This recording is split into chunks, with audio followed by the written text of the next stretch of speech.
I didn't know you were seeing someone. Grant Mercer looked at Meredith Sloan for a moment, one hand still wrapped around a paper cup of cider. You never asked. The answer was quiet. That made it worse. 10 minutes earlier, Meredith had entered the auditorium of Lucy Mercer's middle school expecting nothing more complicated than a donor reception, a student concert, and 90 minutes of polite conversation. Then she saw Grant. He stood near the edge of the stage in a charcoal field jacket, his dark blonde hair still damp from the cold November rain outside. Beside him was a woman Meredith had never seen before. The woman wasn't touching him. Not really. She was helping Lucy straighten the burgundy scarf that had twisted beneath the 11-year-old's coat collar. Grant handed the woman a cup of cider without asking what she wanted, as if he already knew. Lucy said something. The woman laughed. Then Grant laughed too. Meredith stopped walking. It wasn't romance that unsettled her. It was familiarity. The three of them looked comfortable in the same small space. No scheduling. No negotiations. No questions about Monday morning or next month or which city someone would be in 3 weeks from now. Just a father, his daughter, and a woman who seemed to know where she belonged. Grant had once looked at Meredith as though there might be room for her there. She had made sure he stopped. Before we go further, tell me, how old are you? Where are you watching from? And have you ever realized you cared only after someone stopped waiting? Across the auditorium, Lucy spotted Meredith. Ms. Sloan. Meredith had no choice now. Lucy hurried toward her in black concert pants and a cream sweater, carrying a violin case almost half her size. You came. I said I would. Lucy grinned. Dad said CEOs probably have people who go to school concerts for them. Grant arrived just in time to hear that. I said no such thing. You basically did. For the first time in weeks, Meredith saw the old amusement in Grant's face.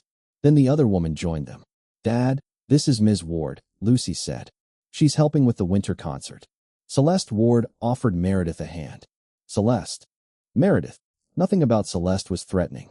She wore a navy wool coat, practical brown boots, and the relaxed expression of someone who had no idea she had just disturbed the emotional balance of a woman who negotiated multi-million-dollar contracts without blinking. Grant glanced toward the stage clock. Lucy, 5 minutes. I know. You said that 10 minutes ago. Lucy rolled her eyes and disappeared backstage. Grant watched until the curtain closed behind her. That tiny habit told Meredith more about him than any resume ever could. He always watched until Lucy was safely where she needed to be. Celeste excused herself to check on her students. Meredith and Grant were left alone. 6 weeks ago, that would have felt easy. Now there was enough distance between them to fit every unanswered message she had deliberately reduced to 3-word replies. Grant broke the silence. You should probably find your seat. Meredith should have agreed. Instead, she heard herself ask the question. I didn't know you were seeing someone. And after his answer, you never asked, Grant walked toward the auditorium doors without explaining who Celeste was. Meredith could have called him back. She didn't. That had been her pattern with Grant from the beginning. Whenever something between them became real enough to require a choice, Meredith Sloan found a reason to leave it unanswered. But as the house lights dimmed and she took the empty seat reserved for her in the front row, she looked across the aisle. Grant was sitting alone. The chair beside him was empty. For reasons she did not yet want to examine, Meredith couldn't stop wondering who it had been meant for. 6 weeks earlier, Grant Mercer had been lying on his back beneath a 90-year-old Steinway when a pair of black leather heels stopped beside his toolbox. Mr. Mercer? Grant kept working. If you're about to tell me the schedule changed again, give me 30 seconds to finish being happy. There was a pause. Then a woman said, 20. Grant smiled despite himself. He tightened the last screw, slid out from beneath the piano, and found Meredith Sloan looking down at him. It was their third meeting. At 42. Meredith had the polished, controlled presence Grant associated with people whose calendars were divided into 15-minute blocks. She wore a camel wool coat over a dark green pantsuit, and the cold October wind off Portland Harbor had left a few strands of brown hair loose near her cheek. Behind her, the old ballroom was still half construction site. Drop cloths covered the oak floor. Scaffolding climbed one wall. Through tall windows clouded with dust, gray water moved beyond the wharf. Northline Arts and Hospitality had purchased the neglected waterfront theater that summer. The company planned to reopen it with a December gala. Grant had been hired for one job: bring its 1931 Steinway Grand back to life. He cared more about doing that correctly than impressing the woman signing the checks. The architect from Boston can meet at 6, Meredith said. I need you here. Grant checked his watch. Can't. Her expression barely changed. You have another client? My daughter. That wasn't what I asked. It's still the answer. Lucy's violin recital started at 6:30. Grant had promised her he would be in the third row, aisle seat, the same place he sat for every performance. Since his wife died 4 years earlier, promises involving Lucy had become something close to law, sometimes too close. Meredith glanced toward the exposed ceiling, as if patience might be hiding somewhere among the electrical cables. This meeting affects the restoration plan. Then send me the drawings. The architect leaves tomorrow morning. I'll call him tonight. After the recital? After Lucy goes to bed. Meredith studied him. Grant knew that look. He had seen versions of it from clients who assumed a man who repaired old instruments for a living must be grateful for every hour they offered him. You know, she said, most contractors working on this project are trying to get more access to me. I'm not most contractors. I noticed. Grant returned to the piano. At 5:15, he packed his tools. Meredith was still there, standing with 2 executives near the stage, discussing lighting fixtures that cost more than Grant's truck. He gave her a nod and left. An hour later, Grant sat exactly where he had promised. Third row, aisle seat. His phone was powered off in his coat pocket. Lucy walked onto the school auditorium stage wearing black pants and a cream blouse, violin tucked beneath her chin. She searched the audience before the accompanist played the first note. When she found Grant, her shoulders relaxed. He lifted 2 fingers. Their signal. I'm here. Lucy smiled. Grant never noticed Meredith standing at the back of the auditorium. She had come because the Boston Architects Hotel was 3 blocks away and the meeting had ended earlier than expected. At least that was what she told herself. She watched Lucy play. Then she watched Grant. He didn't check his phone once. Not when it buzzed inside his coat. Not when it buzzed again. Meredith understood something she had gotten wrong that afternoon. Grant wasn't unambitious.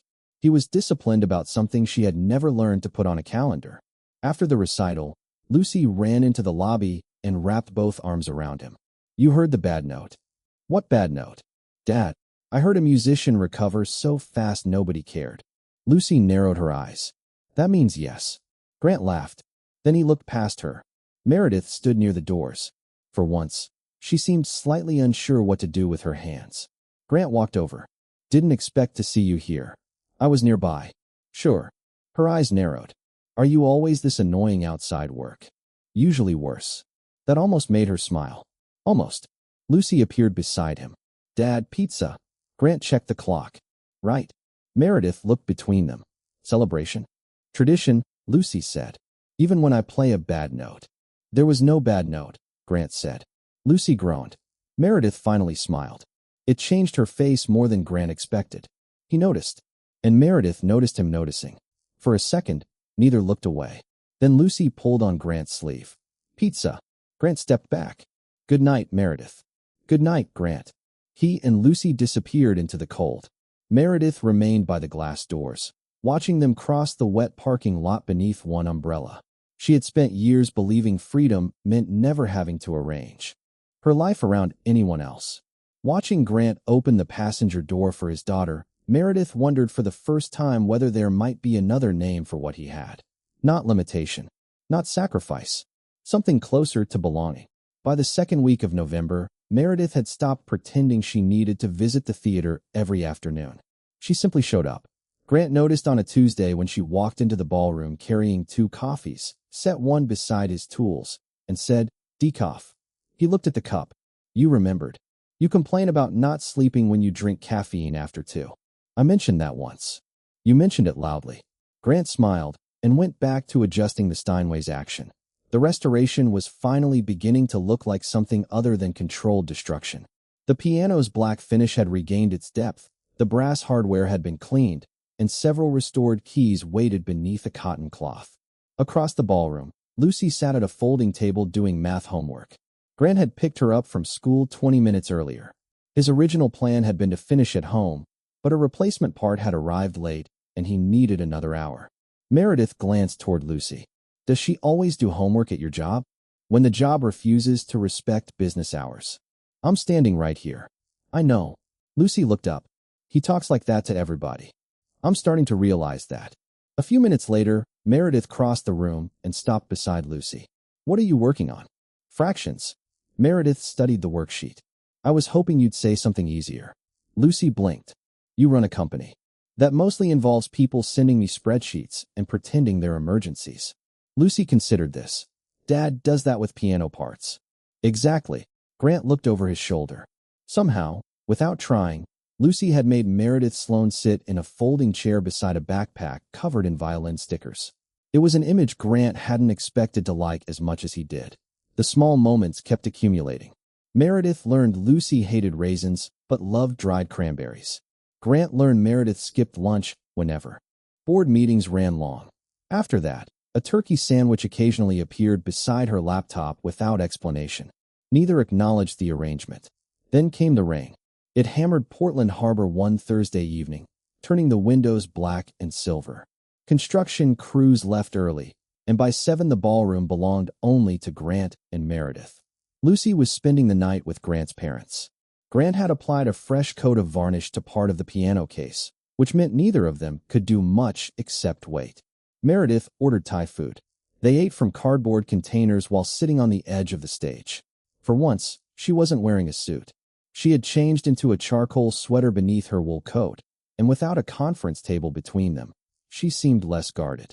My board wants me to lead the expansion personally, she said. Expansion where? Chicago first. Toronto after that. Maybe Montreal. Grant nodded. Big move. 3 years, probably. A lot of travel. You want it? Meredith stared at her noodles. I've worked 12 years for something like it. That wasn't my question. She looked at him. Grant didn't rescue her from the silence. Finally she said, yes, I think I do. He nodded again. No judgment. That seemed to bother her more than disagreement would have. What about you? She asked. You ever think about leaving Maine? Grant leaned back on his hands. Before Lucy? Sure. And now? He looked through the tall windows toward the rain-blurred harbor. Not while she still calls one place home. Meredith's expression changed slightly. She could call another place home. She could. But, Grant thought about it. My wife died when Lucy was 7. For a while, everything she trusted disappeared at once. Her mom. Our routines. The way our house sounded. He paused. So I stopped making unnecessary changes. Meredith's voice softened. That's not the same as never making them. Grant looked at her. No.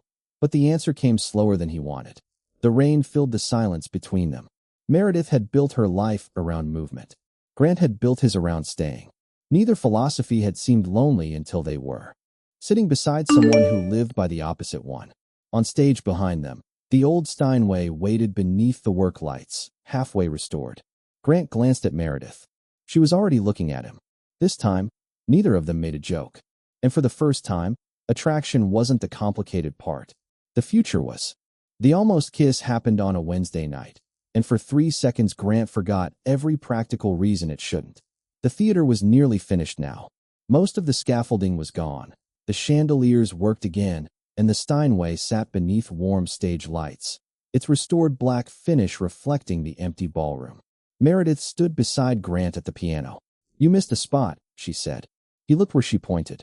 That's your reflection. She laughed. Grant turned toward her, and the laughter faded.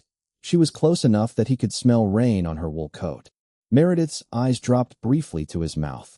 Grant leaned in, then stopped. Meredith stepped back first. What? Grant rubbed a hand across his jaw. What happens Monday? What happens Monday? You fly to Chicago. For 2 days. And next week. New York. Grant nodded. Meredith's expression tightened. We haven't even gone on a date, Grant. I know. And you're asking me to explain my travel schedule? No.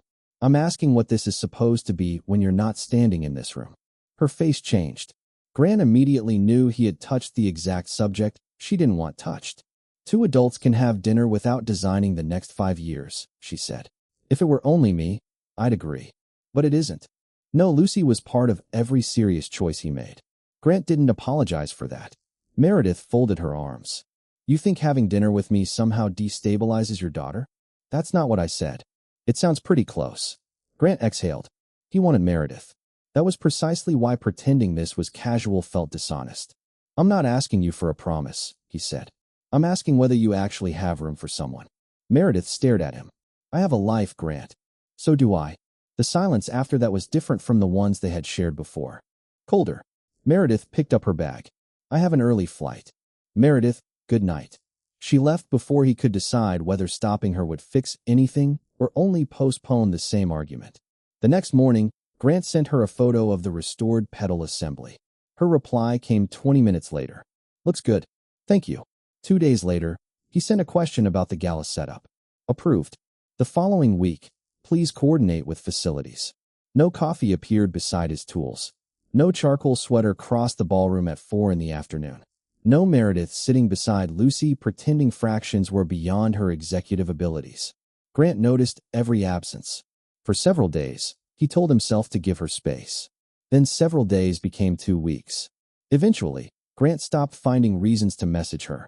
He had spent 4 years building a life in which Lucy never had to wonder whether the person she depended on would show up. He wasn't going to build another relationship around waiting for someone to decide if he was worth making room for. So Grant did the one thing Meredith hadn't expected. He stopped waiting. For the rest of the school concert, Meredith heard almost none of the music. She noticed Grant instead. He sat 3 rows across from her, elbows resting loosely on his knees, watching Lucy perform. Celeste sat farther down the row with 2 other teachers. So the empty chair beside Grant had not been hers. Meredith hated the relief that came with that realization. After the concert, parents and students crowded the lobby. Wet coats steamed in the overheated room, while children carried instrument cases between clusters of families. Meredith found Grant near a bulletin board. Do you have 10 minutes? He looked toward Lucy. She was talking with Celeste. 10. They stepped outside beneath the entrance awning. The rain had stopped, but the temperature had dropped. Grant zipped his charcoal jacket higher. Meredith pulled her camel wool coat, closed against the wind. For a few seconds, neither spoke. Finally, Meredith said, Celeste is Lucy's teacher? Music teacher. Are you dating her? Grant looked at her carefully. We've had coffee. That wasn't what I asked. A faint smile appeared. You've used that line on me before. Meredith remembered the afternoon at the theater. She didn't smile back. Grant's expression softened. No, we're not dating. The relief came again. This time Meredith was ashamed of it. Grant noticed. That was worse. Why does it matter? He asked. Meredith looked toward the parking lot. Cars moved across wet pavement under yellow streetlights. I don't know. Grant waited. She corrected herself. That's not true. He said nothing. Meredith had spent her adult life in rooms where silence was a negotiation tactic. Grant's silence wasn't. He simply refused to do her half of the conversation. I thought backing away was the responsible thing, she said. Responsible for who? For both of us. You didn't ask me. No, or Lucy. I wasn't going to involve Lucy in something I couldn't promise would last. Grant's jaw tightened. That's exactly why I asked what happens Monday. I know that now. He looked genuinely surprised. Meredith shoved her hands into her coat pockets. When I saw you with Celeste tonight, I thought, she stopped. What? That you'd figured it out. Figured what out? How to move on. Grant let out a quiet breath. Meredith, you disappeared for 2 weeks. What did you expect me to do? She had no answer that didn't sound selfish. Wait, that was what she had expected.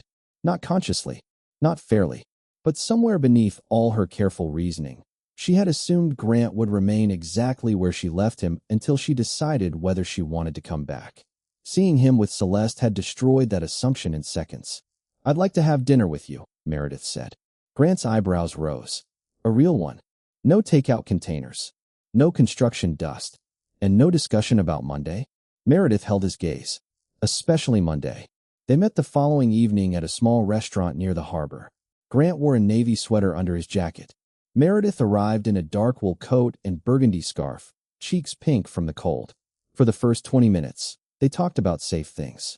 Lucy's concert. The Steinway. The gala. Then Grant put down his fork. Why did you really stop talking to me? Meredith stared at her water glass. Because I knew where it was going. You're that good at predicting the future? No. I'm good at recognizing expectations. Grant leaned back. What expectation scared you? Meredith looked at him. That eventually you'd need me to stay. Grant didn't deny it. And eventually, she continued, I'd resent you for asking. There it was. Not lack of attraction. Not indifference. Fear of a future in which love became an invoice neither of them could afford. Grant nodded slowly. And seeing me with Celeste changed that? It changed something. What? Meredith took longer to answer. I realized I'd been treating not choosing as if it were neutral. Grant's eyes stayed on hers.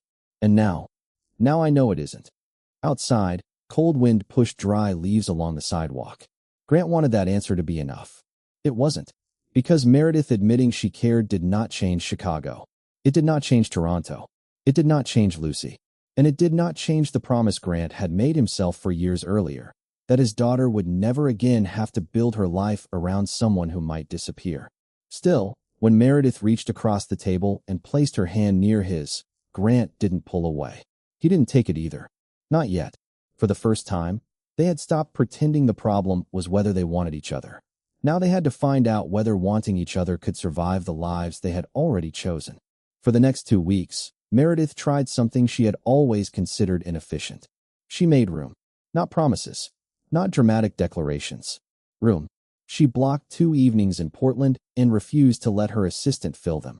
She ate dinner with Grant and Lucy at a neighborhood pizza place where Lucy spent 15 minutes explaining why pineapple was an insult to civilization.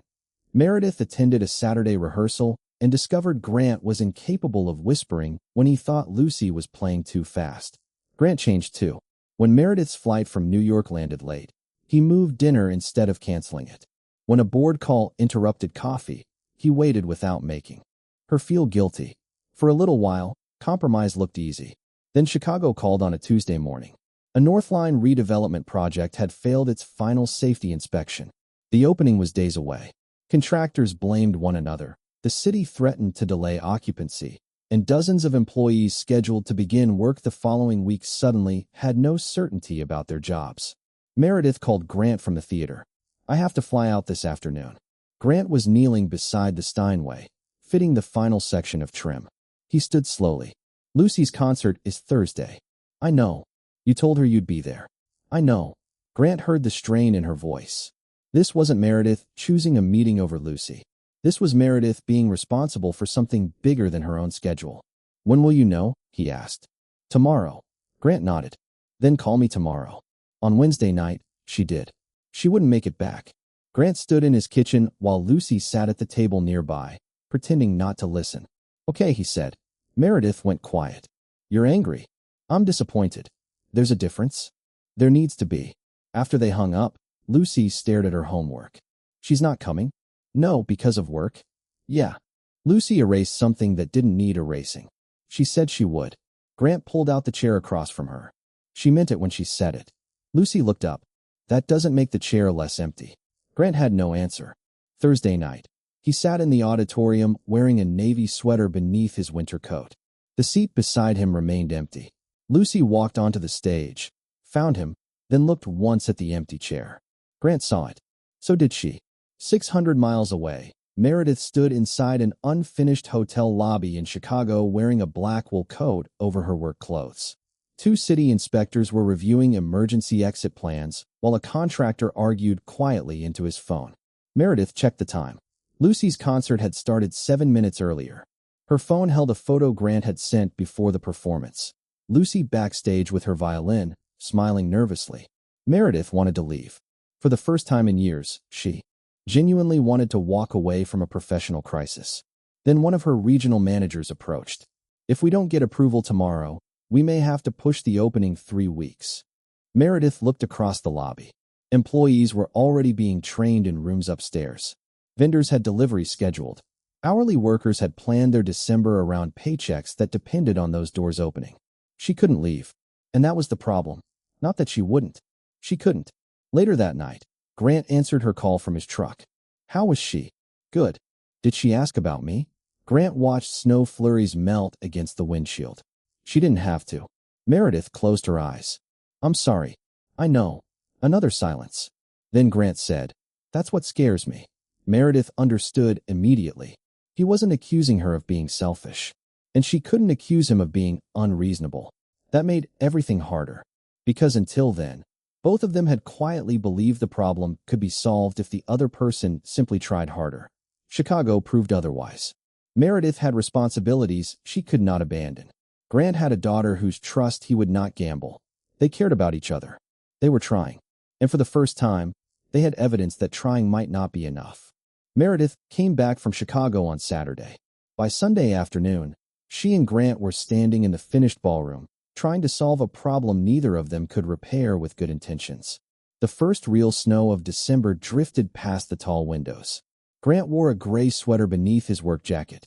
Meredith had left her black wool coat over a chair near the stage. "I could make Portland my home base," she said. Grant looked at her.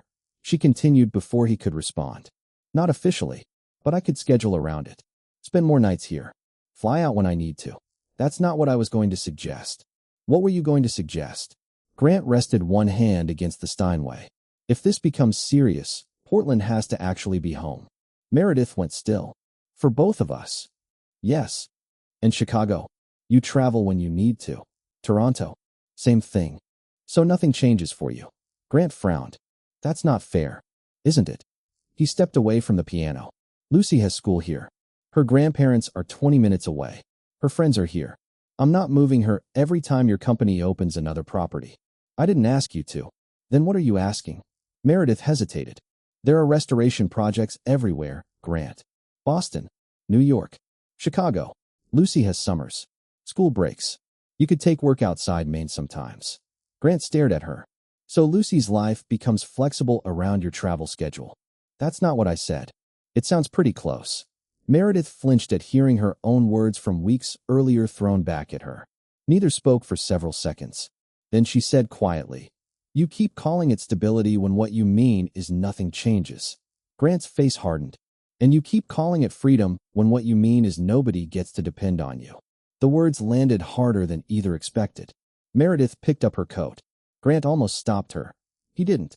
3 days later, Celeste found him outside Lucy's school after rehearsal. "You look terrible," she said. "Thanks." "You're welcome." They walked toward the parking lot as snow crunched beneath their boots. Celeste shoved her gloved hands into her coat pockets. "I like you, Grant." He stopped. She gave him a tired smile. "I'm pretty sure you know that." "I suspected. But I'm also pretty sure you're still in love with somebody else." Grant looked away. Celeste nodded toward him. "That right there? That's my answer." "I'm sorry. Don't be. Just don't take me to coffee because being with me is easier than figuring out why being with her is hard." Grant let out a breath. "That obvious? To a music teacher?" "Yes. We spend all day listening when people are off-key." He laughed despite himself. Celeste touched his arm once, then headed toward her car. That evening, Grant called Meredith. Neither apologized first. Neither blamed the other. That somehow made the conversation more painful. "I don't want you to give up your career," Grant said. "And I don't want Lucy paying for my choices." Grant closed his eyes. There it was. The truth they had been circling. They could care about each other and still be wrong for the lives they currently knew how to live. "Maybe we stop," Meredith said. Grant wanted to argue. Instead, he looked toward the living room, where Lucy's violin case rested beside the couch. "Maybe we do." After the call ended, Meredith sat alone in her hotel room with the city lights beyond the window. Grant stood alone in his kitchen. Neither felt betrayed. Neither felt angry enough to make leaving easy. They had finally reached the kind of breakup no apology could fix. No villain. No lie. No secret waiting to be exposed. Just two people who wanted each other, and two lives that, for now, had nowhere to meet. 3 weeks after they stopped seeing each other, Meredith received the offer she had spent years working toward. Chicago. She sat at the end of Northline's conference table while the board chair slid a folder toward her. The expansion would be hers. Chicago first. Toronto next. More properties after that. "You'd relocate by February," he said. "At least for the first 18 months. A month earlier, Meredith would have opened the folder and asked when they wanted her signature. Instead, she looked through the windows at Portland Harbor, where December snow had turned the rooftops white. "I need 48 hours. The board chair looked surprised. So was Meredith. That evening, she walked alone through the restored theater. The gala was 4 days away. Workers tested lights in the lobby while catering crews measured tables upstairs. In the ballroom, Grant Steinway waited beneath its fitted cover. She hadn't seen him since their last conversation. Meredith rested her fingers on the edge of the piano. She missed him. But missing Grant wasn't a reason to redesign her career. That distinction mattered. She thought about Chicago, New York, Toronto, airports, hotels. 12 years of believing the person with the most control was the person least likely to be disappointed. Then she thought about something Grant had said. Nobody gets to depend on you. She had hated him for saying it because part of her knew it was true. The next morning, Meredith returned to the board with a different proposal. She would lead the expansion, but she would not relocate. Instead, Northline would appoint regional executives in Chicago and Toronto with authority to make decisions Meredith had always kept for herself. One board member frowned. "You're proposing less direct control. I'm proposing better leadership. That's not how you've operated." No, Meredith closed the presentation folder. That's the point. It was not a romantic gesture. Grant didn't know about it. He might never know. Meredith was changing something because she finally understood that being necessary everywhere had become another way of belonging nowhere. Across town, Grant was facing a different version of the same problem. An email had been sitting unanswered on his laptop for 5 days. A historical society outside Boston wanted him to restore 3 19th-century pianos over the next several months. Good work. Interesting work. Work Grant would normally reject because it required overnight trips. He was about to type his usual answer when Lucy walked into the kitchen wearing flannel pajama pants and thick socks. "What's that?" "Job. Are you taking it?" "No, why?" "Boston." Lucy stared at him. "So?" Grant looked at her. "So I'd have to be away some weekends. I can stay with Grandma and Grandpa. You have things here. So do Grandma and Grandpa." Grant almost laughed. "You don't mind?" Lucy opened the refrigerator. "Dad, I'm 11. You act like if you leave Maine for 2 nights, civilization collapses. That's not what I do." Lucy turned around holding orange juice. "It kind of is." The words stayed with him after she went upstairs. For years earlier, after his wife died, routine had saved them. Same house, same school, same Friday pizza, same seat at every recital. Grant had turned consistency into proof that Lucy was safe. But somewhere along the way, he had stopped asking whether Lucy still needed every rule he had built for the frightened 7-year-old she used to be. The next afternoon, he drove to his parents' house. His mother opened the door wearing an apron. "Everything okay?" "Yeah." Grant shoved his gloved hands into his jacket pockets. "How would you feel about Lucy staying here a couple weekends this winter?" His mother stared at him. "What? Don't make it weird." "I'm not making it weird. You've never asked." "I know." A smile slowly appeared on her face. Grant pointed at her. "Still making it weird." That night, he accepted the Boston contract. He didn't tell Meredith. He didn't even know whether she was still considering Chicago. And that was important. For the first time since losing his wife, Grant made a change without knowing exactly what it would lead to. For the first time in years, Meredith gave away control without knowing whether anyone would reward her for it. Neither was moving toward the other. Not yet. They were moving away from the versions of themselves that had made meeting halfway impossible. For nights later, snow began falling over Portland Harbor. Inside the restored theater, guests gathered beneath the chandeliers for opening night. Grant arrived through the service entrance wearing a dark suit beneath his winter coat. Across town, Meredith stepped out of a car in a long black overcoat and looked up at the glowing theater marquee. Neither knew what the other had chosen. By the end of the night, they would. By 10:30, the gala had emptied into the snowy Portland night. The speeches were finished. The donors were gone. Staff moved quietly through the lobby collecting glasses and folding linens. Grant returned to the ballroom to cover the Steinway. He had just lowered the felt over the keyboard when he heard footsteps behind him. Meredith stood in the doorway. Her long black overcoat was buttoned to the throat, and a few melting snowflakes clung to her brown hair. "I thought you left," Grant said. "I almost did." He gave a small smile. "You're good at that." "I know." She walked toward the piano. For a moment, neither mentioned the weeks apart. Then Meredith said, "I'm not moving to Chicago." Grant's hand stopped on the piano cover. She told him about the board's offer. Then she explained her counterproposal. Regional executives in Chicago and Toronto, real authority delegated instead of every decision running through her. "You turned down the expansion?" "No. I'm leading it." Grant looked confused. "I'm just not going to pretend leadership means I have to personally control everything. Because of us." Meredith shook her head. "No. That's why I needed to make the decision before talking to you. She stepped closer. I didn't do it so you'd come back. Grant believed her. Maybe because he had something of his own to tell. I took the Boston job. Meredith blinked. What Boston job? 3 historical restorations. Some weekends away. Lucy will stay with my parents when she wants to. Now Meredith looked genuinely surprised. You hate being away overnight. I hate a lot of things that scare me. That made her smile. Grant looked toward the tall windows. Snow fell beyond the glass, softening the harbor lights. I kept telling myself everything I did was for Lucy, he said. Some of it was. Some of it was me being afraid that if I changed anything, I'd lose something again. Meredith nodded. And I kept calling it freedom when really I just made sure nobody could expect me to stay.